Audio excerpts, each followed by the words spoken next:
महसूल मंत्री चंद्रशेखर बावनकुळे यांनी संजय गांधी राष्ट्रीय उद्यानातील 1053 एकर जमीन राखीव वने म्हणून जाहीर केली आहे। या जमिनींवरील खासगी व्यक्तीचा अधिकार रद्द करण्यात आलाय। त्यामुळे ठाण्यात भले मोठे कॉन्क्रीटचं जंगल उभारण्यास आळा बसणार आहे। त्याबद्दल ठाणेकरांच्या वतीने आपण महसूल मंत्र्यांचे आभार मानत आहोत। मात्र हिरवळ झाडांचा बळी देऊन 193 एकर जमिनीवर कॉन्क्रीटचं जंगल उभं राहणार आहे। एका प्रकरणात वनहित जोपासणारे महसूल आणि वन खाते दुसऱ्या समान प्रकरणात बोटचेपी भूमिका का घेत आहे असा सवाल करून 193 एकर TDR घोटाळा प्रकरणी महसूल आणि वन खात्यानं श्वेतपत्रिका काढावी अशी मागणी राष्ट्रवादी काँग्रेस शरद पवार पक्षाचे जिल्हा अध्यक्ष मनोज प्रधान यांनी एका पत्रकार परिषदेत केली आहे।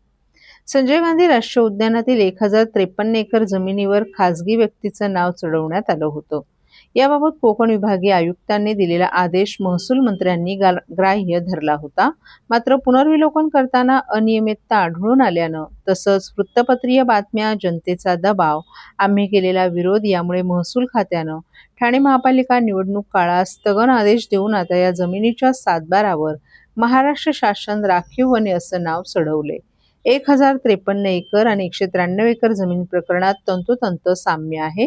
या दोन्ही ठिकाणी समान विकासकांचा समावेश आहे। या विकासकांनी 50 वर्ष महाराष्ट्र महसूल न्यायाधिकरणात प्रलंबित असलेले प्रकरण मॅनेज करून स्वतःच्या बाजूने निकाल लावून घेण्याची तजवीजही केली होती।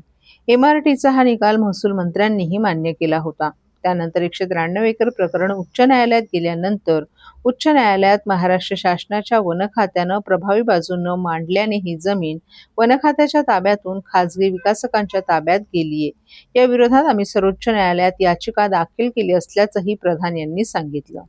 193 एकर जमीन तथा TDR घोटाळ्यात सामान्य ठाणेकरांनी आवाज उठवलाय, आंदोलनं देखील झाली आहेत। तरीही शासनाकडून उच्च न्यायालयात पुनर्विचार याचिका दाखल करण्यात आली नाही।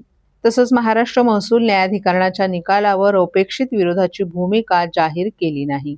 त्यामुळेच हे प्रकरण दिसतं तेवढं सोपं नसल्यानं या प्रकरणी महसूल आणि वन खात्यानं श्वेतपत्रिका काढावी अशी ही मागणी मनोज प्रधान यांनी केली आहे।